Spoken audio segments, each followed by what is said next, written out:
I wanted to get on here today in my new looking space, which is temporary, to talk about healing from a breakup and also understanding that not all breakups are the same, and that depending on the person that you're with, the kind of breakup that you might be going through, the heartache you might be feeling, could be very different from the experiences that everyone else might be having, depending on what they're going through. So in today's live, which I'm doing solo by the way, I'm really going to be breaking down what it's like when you go through a breakup, depending on the kind of individual you're with, and also people who may be moving on quickly after a breakup and better understanding what they're going through and helping you to better appreciate that they may not necessarily be in a better place. And if anyone's watching this, I just want to let you all know, this is going to be an IGTV later that you can go back to, you can rewatch. And if you have any questions for me, feel free to throw them in the chat. So with that out of the way, let's roll into this. And hello everyone who's joined so far. Hello Alexi, hello Lady T Moom, hello More Shidnir. Thank you very much for joining.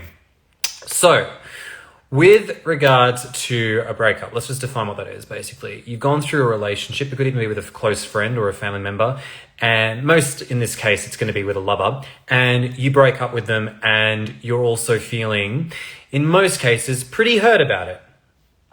There are many emotions that come up during a breakup, and it's important to acknowledge that you can have multiple emotions off the back of a breakup. It could be feelings of relief, sadness over what if, like what could have been from that experience that you had. You could also be feeling intense anger over the way you were treated. You could also be feeling a lot of disbelief and also causing yourself to run battles in your head being like, well, what did they mean when they said this to me? Should I have shown up in that way? I felt like I was needy. I could have done this better. I should have done that better, etc. And it's important to realize that within the anatomy of a breakup, all emotions are valid and it's overwhelming. Most breakups, quite honestly, are traumatic. And what you're going through is, in fact, an experience with trauma. I really want to make it very clear that when a breakup happens, there's this phrase which gets thrown around, which is like, oh, you know, if you just halve the relationship experience, that's the time that's required in order to heal. And I want to let you know that's bullshit. The time required to heal is for you to sit with the discomfort of all the emotions that are coming up and allow yourself to process them. Until that's done, it's trauma that gets carried on from one experience to the next. Many people often take their past relationships with them into the future relationships that they have, and that can cause so much problems for them in their new relationships because they haven't dealt with the baggage of their past experiences. So in understanding how a breakup can cause trauma, it's important to understand that you may end up becoming more defensive and hypervigilant around people who don't act in a particular way and make you feel like they may be untrustworthy. Many people may also go in to new relationships expecting it to be as glossy as the last relationship. Many people also may then behave strangely in expecting that this person that they're with will suddenly understand all their triggers and temperaments overnight, and it simply doesn't work like that. And there can also be many people who ruminate over past relationships and also can't get that experience out of their head and be present with their new partner because they still haven't worked through the grief of their previous relationship. All of this is signs of trauma that's still in the body, and until that's processed, it makes it very hard to enjoy a new relationship. So I guess starting on that note, I want to present a classic example that usually happens when you're dating someone who's emotionally unavailable. Now, for those who are unaware, my definition of emotional unavailability is the inability and also the fear of being able to express your emotions in the face of rejection. Right? So in other words, you could be dating someone and say, listen, I really just feel the need to communicate on a more consistent basis, and I get worried when I don't get that consistency. And you know, that person might understandably just be like, well, I just think this is too much. Now, whether or not that's too much is completely irrelevant. The point of the matter is that being able to express your emotions is an important component. In fact, it's an essential component of all relationships. However, when you're dating someone who's emotionally unavailable, the common patterns are this. It's usually very hot in the beginning. It's amazing. The sex is amazing. Their company is amazing. They tell you they want to spend time with you. And then slowly but surely, the consistency of their messaging becomes gradually inconsistent. You notice that there are fewer text messages received. Strange things start happening. They may even start saying to you things like, I'm confused. I don't think I'm ready for a relationship, even after they've been telling you how much they want to be in partnership with you. And when this happens, and inevitably, when they may break up with you, you are usually going to be left with a lot of confusion. You're going to be left with a lot of doubts, thinking, I was too needy, I was too difficult, I was too XYZ. You'll also probably suppress a lot of your anger, thinking that, it was your fault. You're the one who caused the breakup, when in fact they couldn't articulate with you that they don't feel comfortable in partnership because they don't like the idea of giving up their freedom and independence out of some fear of being engulfed in a relationship. But because they can't articulate and communicate that, the language they often use is, oh, I just want to stay independent. Or worse, they'll ghost you and you'll never hear and understand why they did what they did in the first place. So that's one aspect. But the other important thing to understand is that, linking back to what I was saying before about taking the baggage of a past relationship into a new relationship, many emotionally unavailable people, when they break up with you, will immediately jump into a new relationship.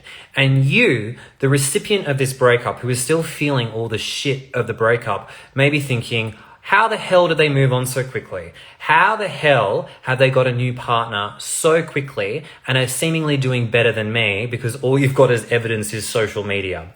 I want to break this down and explain they actually haven't got over that past relationship. Hey, Cody. They haven't actually gotten over that past experience at all. They're carrying it with them into their relationship, and it's going to come out eventually down the road. But what you're seeing is the gloss and the facade of them seemingly moving on to a new experience. I want to explain that one thing that can happen with a lot of people who have patterns of emotional unavailability is they relationship hop. They feel incredibly lonely off the back of a breakup. They also feel a lot of guilt after the experience that went down because they couldn't express how they feel. And as a consequence, they usually jump into something new, usually with someone who, quite honestly, is not as good as you, the person who's gone through the breakup.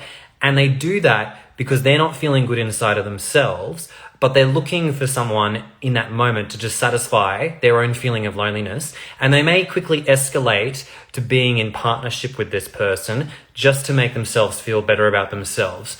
The reason a lot of people do this is because they're reacting to their shame. Many people, and I've found in my experience, particularly with men, do not like to sit with the discomfort of a failed relationship because they think that means something about them. They think that that means I'm a failure, I'm a fuck up, and they don't want to sit with that. So what they'll do is they'll go into another relationship immediately to try and just ameliorate all of those problems in the hopes that it will make things feel better. But you're not going to see the fallout and the consequence of that overnight. Their pain is going to come out much later down the line because all of those emotions and problems will then rear their ugly head in that experience. But what you are presented with, the recipient of the breakup, is the fact that everything looks like everything's hunky-dory, everything's fine, and as a consequence, you don't feel good about this current situation, and so it can make you feel triggered by what you're seeing. So now that you have a bit of context and clarity as to what's behind the scenes for your partner who was emotionally unavailable in your relationship, I want to just reassure you that no one becomes emotionally available overnight. How long has it taken you to get to where you're at this time and at this point in your life?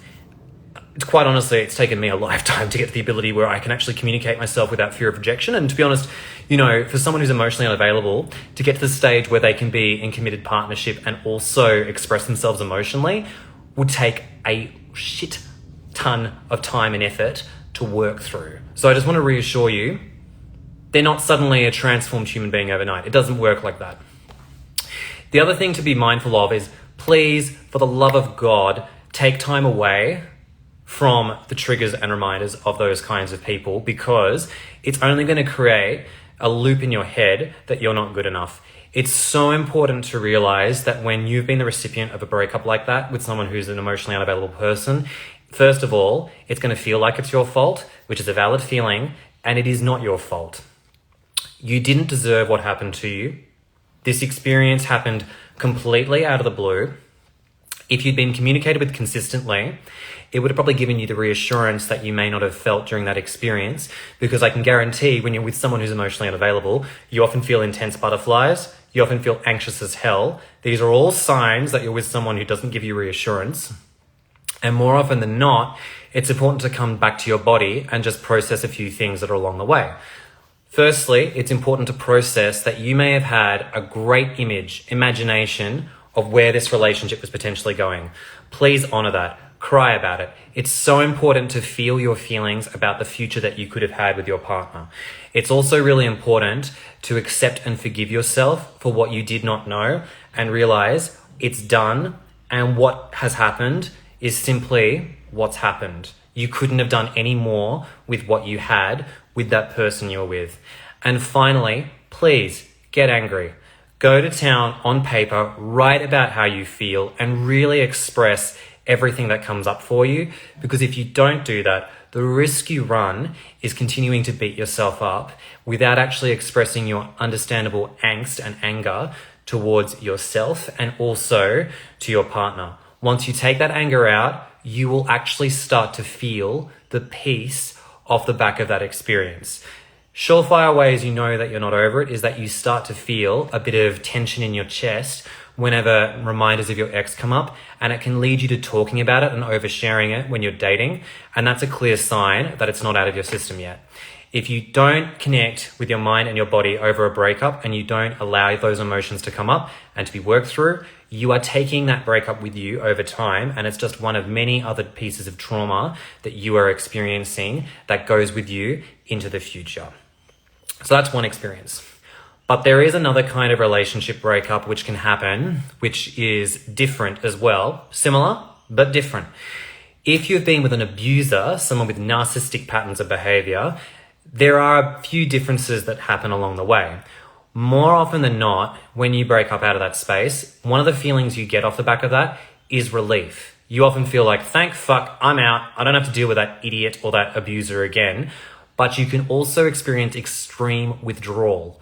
You can experience extreme emotional withdrawal from that person because on one hand, you remember all the good times. We don't get with abusers because they're 100% abusive. We get with them because they presented good to us in many aspects of our time with them. When we're with people who are abusers, the abuse is intermittent. And we remember those absolute highs when everything was beautiful and going with us.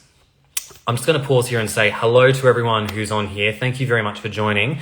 I'm just currently talking about what it's like to break up with an abuser from a relationship that you were with, and also how to work through that too. For those of you who are just joining, this video is going to go on to IGTV later, so feel free to come in and watch it later if you can't stay. Anyways, continuing on. When you are breaking up with a person who has narcissistic patterns of behavior, more often than not, you're going to feel a combination of emotions. Disbelief, you're going to feel a lack of self-trust because of all the gaslighting that you've experienced, where you often think to yourself, I wonder if I could have done this more. I wonder if my partner was right in saying that I'm the problem and that I'm always the crazy one. You're going to start thinking that you need to seek out therapy and other psychiatric help because you've got serious issues. Ironically enough, you're not. A lot of the time, the abusers will say things to you like, you're the crazy one. You're the problem. You're the one who needs to go and get help. You have hot and cold issues. You make me feel like I'm stepping on eggshells. By the way, for a bit of clarity to anyone who's unsure of what gaslighting is, anytime you hear a sentence starting with you, red flag right there. That's fucking gaslighting. That is just instantly going to trigger someone. So please, for the love of God, if you hear that, just turn your brain off or go, okay, thanks. I now know that I'm actually being attacked by emotional manipulation. A lot of people do it unintentionally because they've learnt that way, but a lot of people will use that because they know that it throws the dialogue back onto you. So just be aware of that. When it comes to working through that, it's really important to become an authority of yourself and to know certain things. For instance, I can say I know I'm not a hot and cold person, but if I'm put in a dynamic with someone who's an abuser, guaranteed I may become more hot and cold because being with a person like that puts me on edge and I'm worried that anything I might say will blow them up. So naturally, my behavior changes when I'm around someone who makes me feel like I'm stepping on eggshells. It's important to understand that if you are with someone who's like that, then absolutely your behavior is going to change, and it's not always your fault. You're trying to adapt to a very unhealthy environment. Just replying to Soph Viat, is consistent lying considered emotional abuse? My short answer is yes. And my second thing to that would be to say, really reflect on how it feels when you are consistently lied to. Often I feel in my body a sense of like my heart dropping or like my gut dropping. And for me, it makes me feel like I'm going crazy. And the question you ultimately have to ask yourself is, well, how do I want to feel in partnership? How do I want to feel with my friends, my family? You know, for me, I like to feel that I'm at peace consistently. And I guaranteed, like even in a healthy partnership, there are going to be times when, you know, there are things that are going to come up. But it's about how you work through those to make yourself feel like you're not only at peace consistently, but you're actually coming closer together, because you know that every time there's a rupture in a relationship, you can bring it together to feel more secure together, that your concerns are being validated and you have each other's backs. When you don't get that, you're going to constantly feel like you're stepping on eggshells, like, you know, you can't trust the person that you're with. So my answer is, it is absolutely emotional abuse. And at the end of the day, you got to ask yourself, which is, you know, what's the reason I continue to allow this kind of behavior in my life? Because quite honestly, I don't particularly enjoy it. It's kind of like stepping over a tree all the time. I prefer to actually have a path where I'm actually walking straight in my destination somewhere without feeling like I'm constantly going to fall over and hurt myself. So I equate emotional pain with physical pain, and I try and keep myself away from it because it's just not healthy. Just replying to a few people, Cody was saying, it's definitely something I learned growing up and it was extremely hard to break out of it. It's a daily practice. I'm assuming that's in relation to unlearning gaslighting kind of language. Oh yeah. I think a lot of us have grown up with phrases like, you know, you're the problem, you're the difficult one. I just want to reassure you, just because you've learnt that language doesn't mean that you're a manipulator or a gaslighter. It just means that, you know, you've learnt language that people use in a framework to feel control. And it's just important to understand that a quick way to fix that is to go, I feel this is something. I feel like this is happening. When you say, in this dynamic, I feel like I'm stepping on eggshells, I would like to work in the direction of feeling a lot more calm in this experience with you, is healthy. Because no one can refute how you're feeling. But when you say, you make me feel like I'm stepping on eggshells, it's taking zero accountability, and it's also projecting the problem onto the other person, which is going to trigger them and their ego, and that's going to cause a fight. So at the end of the day, it's about owning it and saying, okay, I'm feeling this. I want to get to this destination, which is feeling more peaceful. I would like to talk about how we can do that. So that's a way you can do that too. But as Cody said, it's consistent practice. And I mean, I didn't get to this stage of learning how to change my language overnight. So welcome to relearning the English language. Just replying to Bonker Sornow, when they lie to try and alter your view or fact of a situation, it is wrong. Yes. 100%. Just on that note, everyone's reality of certain situations is going to be different. You know, when we look at the Mona Lisa, for example, you could be asking a common question like, is she smiling or is she frowning? Now, two people could have completely different opinions on what the Mona Lisa's actually doing and how she's appearing on the canvas. And you know what? Both of those realities are accurate. It's their interpretation of reality. But when someone says, you're wrong, she's clearly frowning, you've got problems, what they're doing is projecting their reality onto you without acknowledging what you're going through. And that is actually a form of emotional abuse. And it's typically found and characterized by people with narcissistic behavior. So circling back to what I was saying in the recovery of narc abuse, it's important to understand that it's so important to journal your reality. Journal what you know about yourself. Journal that, you know, things you know to be true about yourself. For me, I know I'm a very calm person most of the time. I also know I'm quite introverted. I also know that from time to time, I also can be very social and active. When you build an authority on yourself, when you build facts around yourself and someone starts gaslighting you, it's quickly easy to go, yeah, I actually don't believe that. That's nonsense. That's just not true. And it allows you to then be able to set that authority. And if someone's spewing nonsense about you, you can then quickly be like, okay, well, I can see that was just a bunch of nonsense and I don't need to believe that anymore.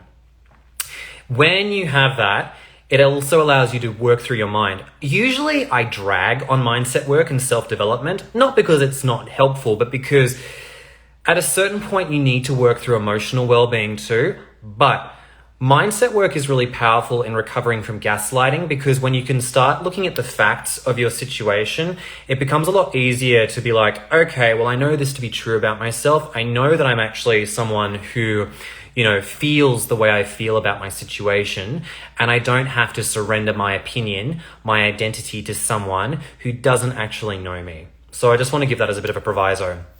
Again, similarly to breaking up with an emotionally unavailable person, please get angry at yourself, at your partner, on paper, and just allow yourself to feel your emotions.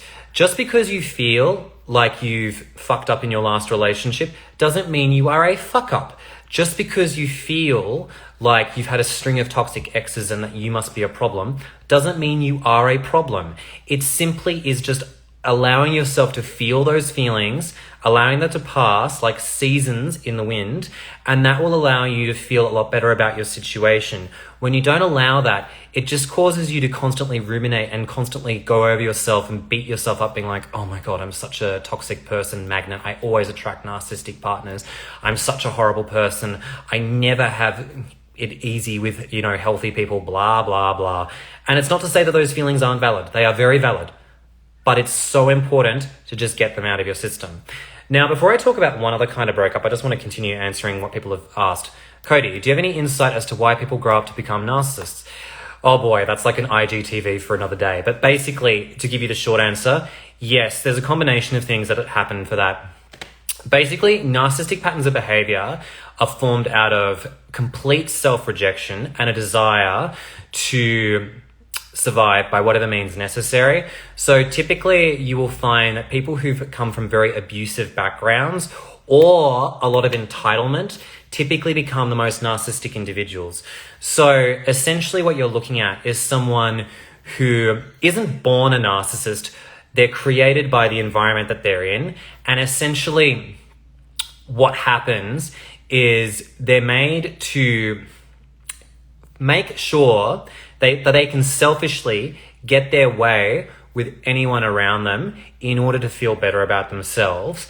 And they're typically the most society-pleasing people because they're so worried about what other people think of them that they constantly have to, look a certain way, be in a certain job, be with the perfect boyfriend or girlfriend. They are so image conscious, and they are also fueled by so much shame in never thinking that they're good enough. So they have limited emotional intelligence. They have empathy, even though they have sociopathic behavior, but they just don't use it because they've basically been taught that using emotions is a weakness and it's not for them. So they'll often be the first people to essentially judge you for having emotions in the first place. So hope that makes a bit of sense. It's my short summary of all of that. Glad you found that was helpful, Cody. I hope it didn't slap too hard. And then with regards to what Bonka was saying, may I suggest adding dates to diary because abusers will change timelines in order to keep you confused. Dates are important. Yes. You're not there to, when it comes to like overcoming gaslighting, it's important to understand that you're not there to record information for the abuser. It's about recording it for yourself, because anytime you throw it back to the abuser, they'll just gaslight you again and say, oh, well, you're always wrong. You're so confusing. Why do you bring this up to me? It's not helping. You need to take account of that to be like, okay, I can see that this person's clearly just losing their mind and that they don't actually understand reality, and that's okay. They can be confused in their own reality. But it's important to make sure that you have an accurate account of what you're going through, so that way whenever you're faced with that nonsense, you're okay. Anyways, I want to talk about another kind of breakup which doesn't get talked about nearly enough, and I've done a lot of content and also work with clients around this, and I myself have gone through this, and it's a really important thing to address, which is a breakup that happens when you're with someone who you don't love and they're a good person on paper, and honestly, you just don't feel the connection. You're like, this person is great. Why do I not feel attracted to this person? Why am I just not in love with this individual? And the reason this is important to talk about is because often as a consequence of this, we can go through a breakup with this person where we're just like, we feel very guilty often, most of the time, and we think, my God, have I got like trauma that I just reject healthy people? Is there something wrong with me? You know, did I just miss my chance at love? That was like maybe the last time I'll ever be with someone who was this nice to me. I want to assure you and ask you a very simple question, which is, did that person give you something that you did not already have? Because 99% of the time, the answer is no. Most of the time when we're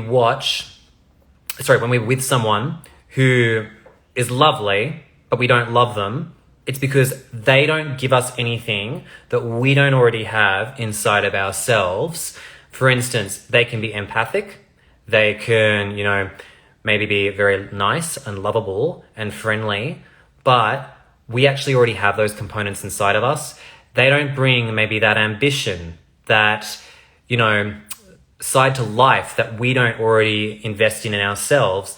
And as a consequence, we aren't invested in them because they're not bringing anything to the table inside of us.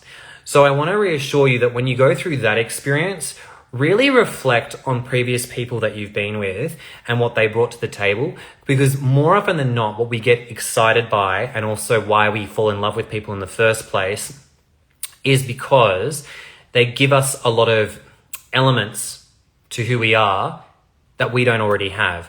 Sometimes it's not always the elements that we need, it's the things that we think we want. And in the future, it's about establishing, well, what is it that I really need in partnership with people? Best people I've ever fallen in love with were always the ones who gave me a really rich emotional connection and respected my boundaries. And that was a thing that grew up slowly rather than me being, lit up by like, oh my God, they're so attractive. They're so, well off, etc. Like those are very glossy things that are nice to haves. But later on, I quickly figured out what was more important. So anyways, rounding out with that kind of a breakup, it's important to understand that, it's okay to feel guilty. And it's also important to understand they weren't a fit. And it's going to sound cruel, but often at times they weren't enough for you. And that's okay. It's not your fault. It's just that you bring more to the table. And it's important to understand that you actually deserve more from a person that you fall in love with. So these are 3 kinds of breakups that can happen. And it's important to understand again that unless you sit with the trauma of those experiences and work through and sit with those emotions, the breakup is essentially in limbo and it's still being carried with you. Just before I round out, I'll just quickly answer a few of these things that have been said to me. So Soph says, honestly, if you're at a point of writing in your diary, just run, you deserve better. Couldn't have said it better. 100% agreed.